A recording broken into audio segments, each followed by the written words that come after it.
अस्सलाम वालेकुम। इस वक्त मैं नेशनल इंक्यूबेशन सेंटर फैसलाबाद में मौजूद हूँ। जैसा कि आपके इल्म में है कि हुकूमत ने हाल ही में ग्रीन पाकिस्तान इनिशिएटिव का आगाज़ किया है, जिसमें गवर्नमेंट ऑफ पाकिस्तान और पाक आर्मी मिल के जो है वो ज़राअत को स्पेशली फ़ोकस करके जो है वो according to climate change feasibility उसको जो है वो मैनेज करेंगे और ज़राअत के शोबे में जो है वो मज़ीद जो है वो एक जिद्दत लाएंगे, क्योंकि पाकिस्तान की इकॉनमी का ज़्यादातर हिस्सा ज़राअत से हासिल होता था और इसी सिलसिले में ये इनिशिएटिव लिया गया। इस वक्त हम फैसलाबाद में नेशनल इंक्यूबेशन सेंटर में मौजूद हैं। यहाँ पर भी स्टार्टअप्स ने, और ये बल्कि कहते हैं हम इंक्यूबेटर्स हैं और 3 साल से काम कर रहे हैं, तो यहाँ पर इन्होंने मुख्तलिफ जो है स्टॉल्स लगाए हैं। हम स्टॉल्स ही कहेंगे, क्योंकि बेसिकली ये फैसिलिटेट कर रहे हैं फार्मर्स को according to climate change.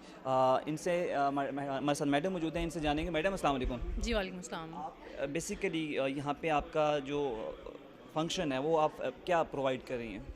Basically ये सावे, जैसा कि मैंने आपको बताया कि sustainable agriculture water intelligent ecosystem है। ये एक ऐसा इदारा है जो फार्मर को फैसिलिटेट करता है उनकी यील्ड को बढ़ाने के लिए, और उनकी जो अखराजात हैं, जिसे हम कहते हैं इनपुट कॉस्ट, उसको कम करता है।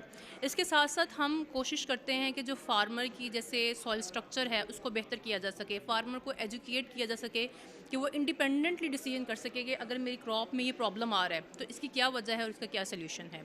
जो टेक्नोलॉजी है उसका वो इस जैसे सेटेलाइट रिपोर्ट्स हैं, जैसे इस हमारी ऐप के अंदर एक माई फार्म का फीचर है। इसमें वो फार्मर अपनी फार्म को मैप करके देख सकता है कि मेरी क्रॉप की हेल्थ किस तरह की है। फार्मर इंडिपेंडेंटली वो रीड कर सके, वो डिसीजन कर सके कि अगर मेरी क्रॉप की हेल्थ ये इस लेवल पे है तो मुझे क्या आगे जो डिसीजंस हैं वो लेने चाहिए, अगर इस लेवल पे है तो मुझे क्या काम नहीं करना चाहिए, क्या करना चाहिए। लेकिन चूँकि हमारे पाकिस्तान के फार्मर अभी बहुत ज़्यादा एजुकेटेड नहीं हैं, तो इसलिए हमारे जो एग्रीकल्चर ऑफिसर्स हैं जो फील्ड के अंदर काम कर रहे हैं वो खुद फार्मर को जाके बताते हैं, सारा गाइड करते हैं। हम कहते हैं कि हम एंड टू एंड सोल्यूशन देते हैं फार्मर को। फार्मर की बीज के इंतखाब से लेके उसकी मार्केटिंग तक हम जो उसकी क्रॉप की मार्केटिंग है, जो उसकी आउटपुट आती है, उस तक हम फार्मर को साथ लेके चलते हैं। उस दौरान हम फार्मर को ये सिखाते हैं कि आपने सॉइल टेस्टिंग करनी है। हमारा एग्रोनॉमिस्ट सॉइल टेस्टिंग करता है, तो उसमें आपको अपने खाद्य फिर किस किस तरह डालनी है, और आपने खाद्य किस तरह डालनी है कि खाद्य ज़्यादा टाइम तक आपकी फसल को अवेलेबल हो। क्योंकि हम सब जानते हैं कि जो हमारे किसान भाई खाद्य डालते हैं वो 70 से 80% लॉस हो जाती हैं, वो फसल को नहीं मिलती। लेकिन फार्मर का तो उसी हद तक खर्चा होता है पर वो फसल को नहीं मिल रही। तो ये जो छोटे छोटे मसले हैं, फिर अचानक से बारिश का आ जाना, अचानक से हीट स्ट्रेस आ गया तो फार्मर समझ नहीं पाता कि अब मैं क्या करूं। तो ये सारी जितनी भी जदीद रिसर्च को लेके हम फार्मर को आगाह करते हैं कि इस वक्त अगर हीट स्ट्रेस है तो आपने हल्का हल्का फसल को पानी देना है, आपने सोइंग का ये मेथड इख्तियार करना है, तो इससे आपकी फसल बारिश से बच सकती है, आपने इस वक्त ये खाद डालनी है, इस टाइम पे डालनी है, तो वो फसल को ज़्यादा मिल सकती है। फिर जो जैसे ये हमारा माई फार्म फीचर है, आप यहाँ से अपने फार्म को मैप करेंगे तो आप घर बैठे भी देख सकते हैं कि मेरी फसल कैसी जा रही है। अगर फ़ौरन कोई मसला आता है तो फ़ौरन आप अपने उस हिस्से में आएँ, उस हिस्से का सद्देबाब करें, तो वो मसला फैलने से पहले ही हम उसको रोक सकते हैं। बेसिकली क्लाइमेट चेंज सबसे ज़्यादा मुतासर कर रहा है। पाकिस्तान 7वां बड़ा मुल्क है जो क्लाइमेट से ज़्यादा मुतासर होता है, सैलाब से मुतासर होता है। आपने पिछले साल देखा होगा कितनी हमारी फसलें तबाह हो गई थी। तो कितना कंपैटिबल है ये चीज़ें जो आप लोग स्टार्टअप्स यहाँ पर आपने शुरू किया, आपने आपके अलावा भी बहुत सारे, तो कितना कंपैटिबल है अकॉर्डिंग टू क्लाइमेट चेंज, और कितना इस चीज़ का फार्मर को फ़ायदा होगा? देखिए, क्लाइमेट चेंज को अगर कॉप अप करना है तो ये कोई ऐसा मैजिक नहीं कि हम बटन दबाएंगे तो हो जाएगा। इसमें हम कहते हैं छोटी छोटी थोड़ियाँ मारनी, छोटी छोटी चीज़ें सारी जो है वो क्लाइमेट चेंज को मिलके कॉप अप करती हैं। उसमें आपका सोइंग मेथड है, सोइंग टाइम है, आप फर्टिलाइज़र की एप्लीकेशन किस तरह कर रहे हैं, कब कर रहे हैं, आप कौन सा बीज लगा रहे हैं, कौन सी वैरायटी लगा रहे हैं, आपके एरिया को सूट करती है नहीं सूट करती।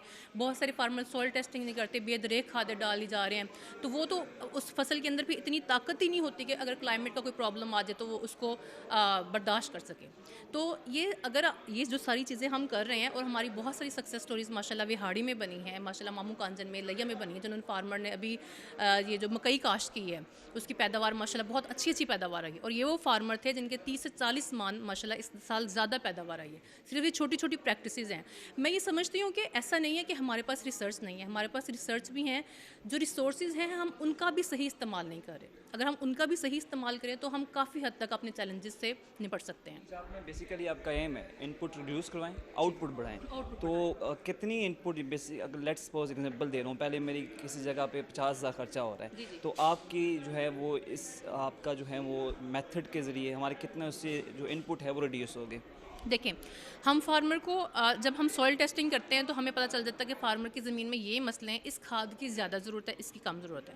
जब हम फार्मर को रिकमेंडेशन पूरा प्लान देते हैं, उसके बाद फार्मर ये भी करते हैं कि जैसे यूरिया है वो गलत टाइम पे डाल दिया, उसकी ज़्यादा डोज डाल दी, तो हमने बताना है फार्मर को कि आपको 1 बैग की ज़रूरत है तो आपने किस तरह डालना है ताकि फसल को ज़्यादा मिले और आपका लॉस ना हो।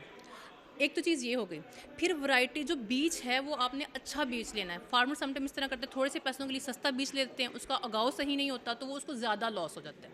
तो हम अवेलेबल करते हैं फार्मर के लिए अच्छा बीज और कंट्रोल रेट पे।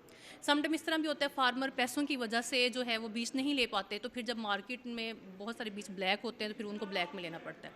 तो अगर वो फार्मर जो अफोर्ड नहीं कर सकते ऑन टाइम इनपुट्स लेना, हम उनको फाइनेंसिंग करवाते हैं बैंक से। बैंक अल फलाह हमारे साथ काम कर रहा है, तो हम उनसे फार्मर को कर्जा लेके देते हैं, तो फार्मर ताकि टाइमली अपनी जो है वो इनपुट्स ले सके। जी जी जी, इसके साथ साथ फिर ये है कि जो फार्मर स्प्रेज हैं, डीलर्स के पास जाते हैं, मैं बहुत सारी कंपनी लोगों के पास जाते हैं, बहुत ज़्यादा समटाइम रेट्स होते हैं फार्मर को, वो हम फार्मर को रिकमेंड करते हैं कि आप पहले लेके रख लें जो चीज़ें ज़रूरी फसल में डालनी हैं। अगर कोई बीमारी आ जाती है तो वो हमने अपने फार्मर के लिए मुख्तलिफ कंपनी से स्टॉक लेके रखे हुए हैं, तो हम वो फार्मर को कंट्रोल रेट पे उस वक्त दे देते हैं ताकि फार्मर को कोई मसला ना हो। तो ये सारी खादों का देखिए बहुत बड़ा मसला है, इससे ज़्यादा आपके पैसे लगते हैं, और जो बीज है ये थोड़ा महंगा है, इससे आपके पैसे ज़्यादा लगते हैं। अगर इन दोनों प्रैक्टिसेस को ही आप कर लें, आप सही से मतलब खादें भी सही से डालें और जितनी चाहिए उतनी डालें और बीज भी आप बर वक्त और अच्छा ले लें, तो इससे ही आपकी फसल की काफ़ी कॉस्ट जो है वो कम हो जाती है। Thank you very much. बहुत शुक्रिया। जैसा कि आपने सुना कि यहाँ पर मुख्तलिफ़ तरीक़ाकार अपना के जो है वो फार्मर्स को फैसिलिटेट किया जाता है, चाहे वो बीज की मद में हो, चाहे वो या खाद की मद में हो। अगर उसकी ज़मीन की नोयत की बुनियाद पर उसे जो है वो सजेशन दी जाती हैं, अगर वो अपनाए तो उसकी जो इनपुट कॉस्ट है वो रिड्यूस हो सकती है।